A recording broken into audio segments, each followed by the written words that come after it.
Hello everyone, Tango Do Flamingo here, bringing you today Nanatsu no Taizai chapter 229, titled Love is a Maiden's Strength. Now, coming into this chapter, I was not expecting much. What I was actually expecting was more dialogue between Meliodas and Faith. Yes, I don't remember her name, so I'm calling her by her commandment, Faith. And it blows my mind. It got me super hyped for the next chapter. Now, let's start off. It begins with, like how the last chapter ended. Faith being all like, what the fuck just happened? Why is Elizabeth here? Like, but it wasn't like she wasn't shocked. More or less, it was on the title of it took her off guard. But when she realized what was happening, she was like, I don't really have to do anything right now. And I think this was kind of also to toy with Meliodas, which is what she's been doing for the last chapter. For the past, most of the last chapter, was just trying to get him angry. Which in my line of, in past of this series, that's something you really don't want to do, as seen by how quickly he would have killed Zeldris. But it goes on to Elizabeth heals everyone from that weird, insane, killer, destructive curse thing. What's it? Her spell. And we see a little dialogue. Turns out Merlin and Elizabeth have a past. And right now, Elizabeth is kind of both. As when Diana asks, which one are you? She says, I'm Elizabeth from the Goddess Elizabeth from the Goddess clan, and Elizabeth the Princess of Leones. And when we see the conversation, when she talks with Merlin, it's hilarious on the fact that we learn a little bit of backstory between Merlin and Elizabeth, which is Merlin looked up to Elizabeth, called her Big Sis, and this is from the translation I'm reading on Manga Reader. Yeah, and it's a little funny dialogue we get to see there. And it really cements the fact that Merlin is a part of the Demon Clan, or at least was. Or maybe she has to be a part of the Demon Clan. She has to, because she knows a lot about the Ten Commandments. So I'm going with a YouTuber, I think it was Chibi Reviews. They ended up saying, or for Neverworld, they ended up saying that it could be the fact that the previous Demon King, before the one that we see, got overthrown by the current one that we have. And during all this talk, we get a little banter between Elaine and Bon, where any concerned boyfriend would be. Bon is like, what are you doing here? Why are you here? And why are you not in bed? And her response is, well, I was worried about everyone, so I came here. Which is understandable. And because she really didn't want to just sit there and do nothing. If we've noticed a lot about this series, a lot of the women in this series don't like to just sit around doing nothing. And this is just typical shonen stuff, where when you have one of the main characters, or heck, even side characters that are women, tend to like not want to stand there and do nothing. This is stuff you've seen in Bleach, One Piece, I dare say Sword Art Online. Oh, for all you Sword Art Online fans, I'm sorry. I personally don't like the anime. Wait, no, I see you. Don't hit the unsubscribe button. Don't do it. If you want, I can give you my review on it, or the series as a whole. Don't worry, I don't hate it. I hate it, but there are aspects of it that I like. Okay, there you go. There you go. We're good now. We're good. Now, one thing I can say is when we see the Faith shows up. She shows up now. I'm not entirely sure if, I was confused on this. Does she is it just her conscious that's in that giant dome thing that she tried Meliodas is in, or whether it's just her? Because whatever happens, she shows up, and it's she's very cocky, very, very cocky. She's acting like she could, 1v1 all of them. And I'm putting it more in the case of, she ends up saying, nah, it feels like all the 10 Commandments, all of the Demon Clan feel like she manipulated Meliodas. And I feel like that might have, like I said in my last theory, which, by the way, sort of confirmed the part of it where she was supposed to manipulate Meliodas to fight the Demon Clan, to help the Goddess Clan win, and then they would dispose of him, like, really fast. And, you can feel the grudge that's in there, because this is both with Zeldaris from when he was talking to regular Elizabeth, and now Faith talking to Goddess Elizabeth. And he also says the 7 deadly sins that defy us, all that other good stuff, just regular villain banter, like, oh my god, how dare you. But we get into this fight where she transforms into a giant snake, and that kind of been her whole theme, because of the tongue, the hinging jaw, and everything. She's snake oriented, like, and it's clear that the snake thing might be her true form. Maybe it might be the whole thing. If you don't want to watch Dragon Ball Z, it's like the thing with Zarbon. Like, Zarbon's true form is the big ugly fugly thing, but he prefers staying as the Zarbon that looks good, has that like perfect jawline, and it's kind of like that. Like, it's a personal preference. Now, if it was me, both forms are very intimidating. I don't get what, I don't know what they're trying to do. If they're trying to pick up a date or something, because unless they're trying to pick up a date, I would stay in that intimidating form like for a while. But we get a little fight scene there, and it's legit. Like, the first person she goes after is Bond, and she's like saying all this stuff, and they brought up a good point about the fact that Bond is immortal, because she specifically says, "I'm going to eat you. You're going to be in my digestive tract, and you're going to dissolve and regenerate, and then do it." Like, that's a good thing. I can picture that was actually a good way. Like, you can't kill him, but you can make him. You can make him suffer for it. It's like most people think if you're immortal, you're going to be in overall unkillable battles, which means like when you go into fights, like say if I say this person is this person, like whenever you bring up Deadpool, they automatically say Deadpool wins because he cannot die. Now, I used to do this with a friend, and he figured out a way saying, well, you can't kill him, but you can get him in a state where it's like that. And that's the thing with Bond that's going on right now, is that had she eaten him, it would have been in the state of you're not gonna die, but you're most definitely not gonna be able to just. It's going to be painful. And I really want to see this concept like tested out on any immortal character. Like in Dragon Ball Super, they kind of just shafted Zamasu with like Zeno-sama blow up dimension and everything. But let me get back to the chapter because I'm branching off to other animes and mangas. So what goes on is Elaine tries to save Bond from, giant snake lady, and she gets brushed off. Like, she literally knocks her over, no diff, just get the fuck out of my way like you would do with a fly. And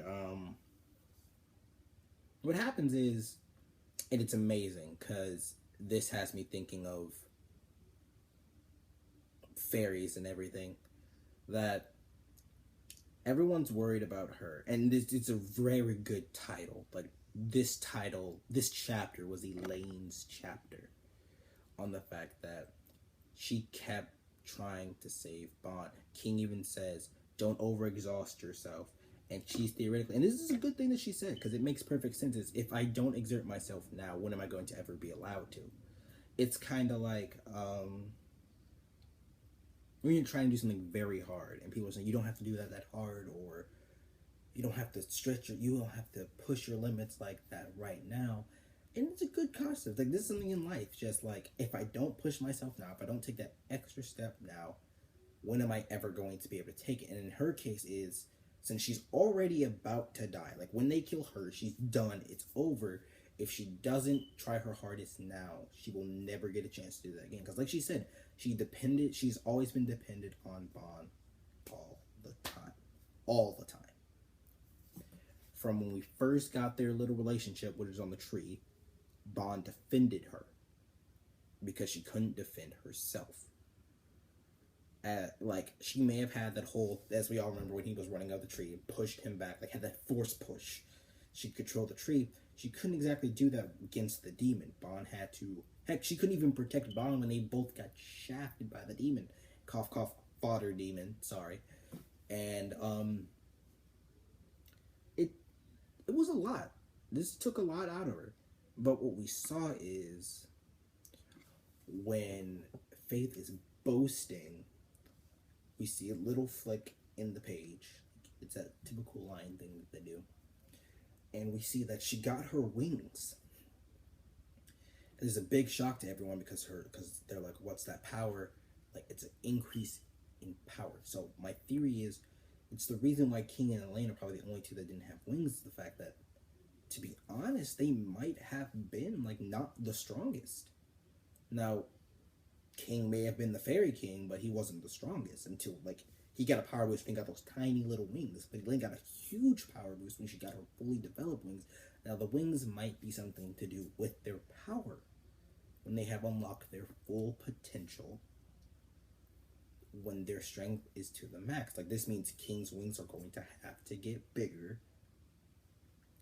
to get, like, in the upcoming chapters, like, it's gonna have to get bigger and have full pairs of wings like the first fairy king.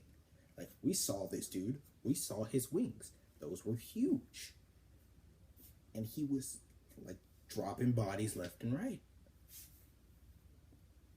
But that is not that. Now, true, this was her chapter, but God did one scene just take the cake. Like, we ain't even halfway done with their fight, but God, oh, you have no idea what happened in this chapter. That's what I'm about to tell you, unless you've read it. And of course, you know what happened. You know what happened, man. You know what happened. And so Meliodas, the bubble pops, the big black containment field that Faith had on Meliodas popped. And they're all like, oh shit. Like, Merlin's like, oh shit, what just happened? It's over. And like, so apparently the bubble is supposed to be strong enough to where a 10 Commandment couldn't get out. Not even Zeldaris, unless he was using the Demon King's power. You gotta realize how strong the Demon King is, because he bodied Meliodas and Elizabeth. Like, bodied them. So of course he's going to be able to break out of a bubble. But Meliodas broke out of that. Now this has to go on to the point where I think it was kind of stupid of her to do this, because he was going to be the successor of the Demon King. So which means Meliodas has power that is equal to, if not greater than, the Demon King. When you're the successor of a person that powerful and with their long lifespan, it has to be of, the Demon King is only going to pick a predecessor that's going to be stronger or of equal strength. I don't think it's ever going to be Zeldaris, because Zeldaris, I'm sorry, my camera cut out, so you get that little boop boop moment. But Zeldaris is I think is honestly a lot weaker than the Demon King, only when he's using his power. So I don't think Zeldaris is ever going to be the successor. More or less, Meliodas was the successor, because he might have been stronger. And this might be a proving point due to the fact that Escanor has to jump in. By the way, guys in that demon form that he was in, that's always like partially demonized, I think that he's going to, it's clad in black. So I think this is like fully cloaked,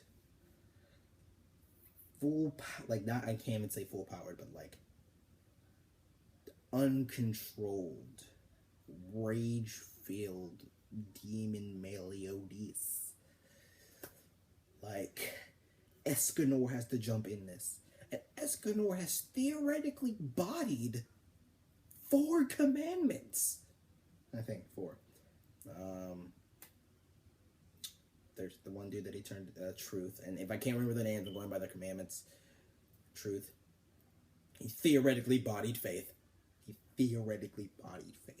Why Faith is even here knowing Escanor is there. Like, he bodied her too hard. Bodied the giant and the first fairy king. Bodied 4, 5. No. Bodied 5. 5.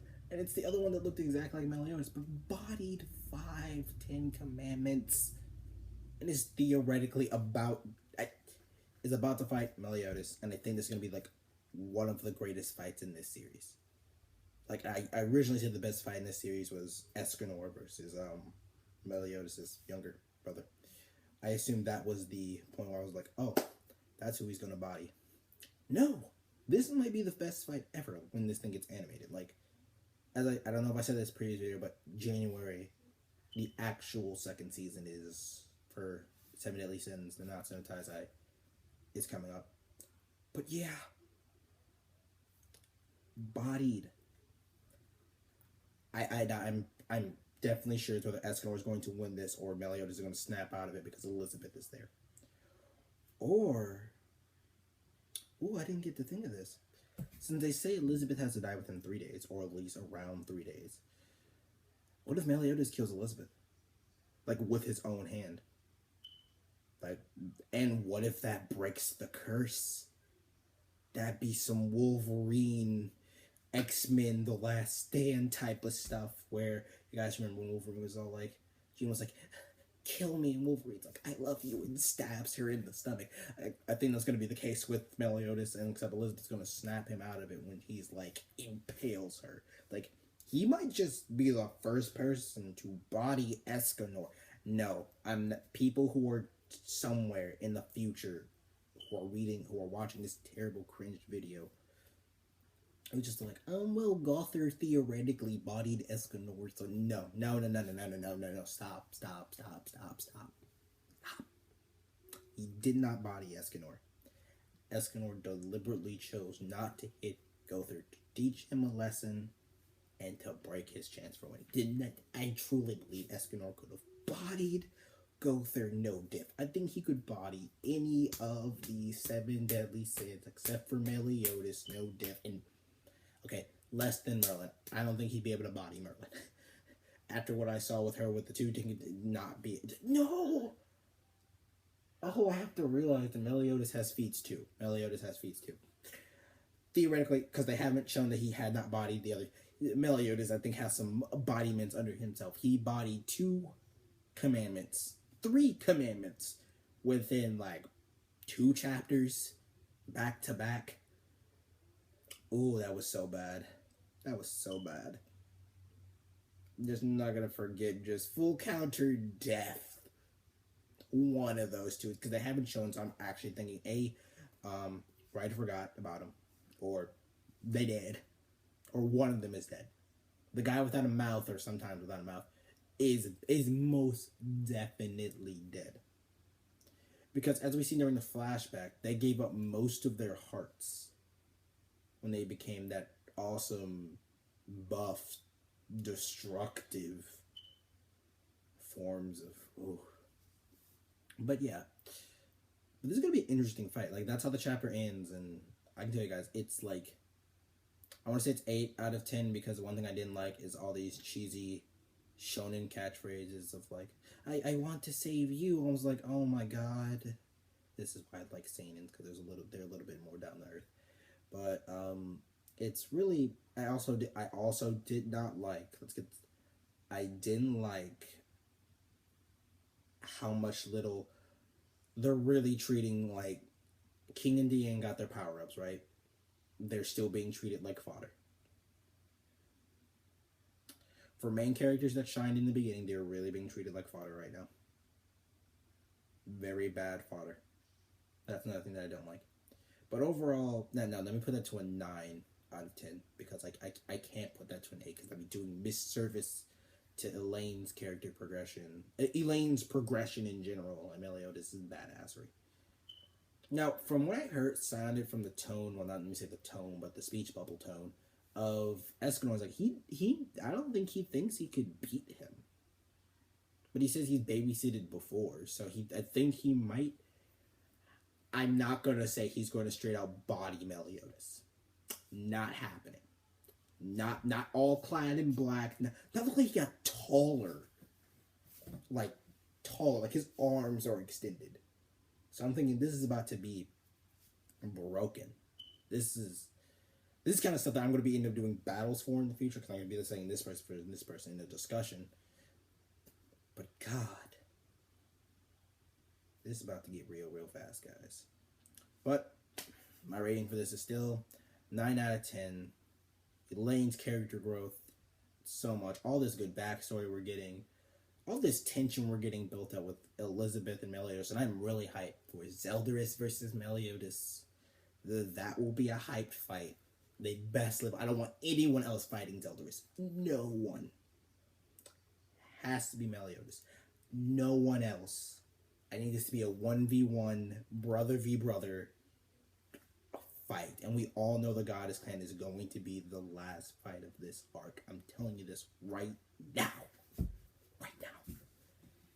But overall, guys, I want to say thank you. We reached 9 subscribers, by the way. That's literally one more than I had, like that last video that I made. I want to thank you all for your support for this channel going so far. Thank you so much.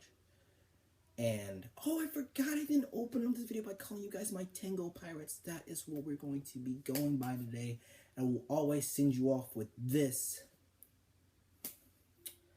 Subscribe. Share this with your friends if you want. Share this with your friends so this channel can grow, so we can get more pirates on the crew on this big battleship known as the Tango Pirates. The Tango ship. The Tango crew. The Tango squad. Also hit that bell, notification squad, all day, every day. But what I want to say is subscribe, like, share with your friends. Most importantly, sail on, my pirates. Sail.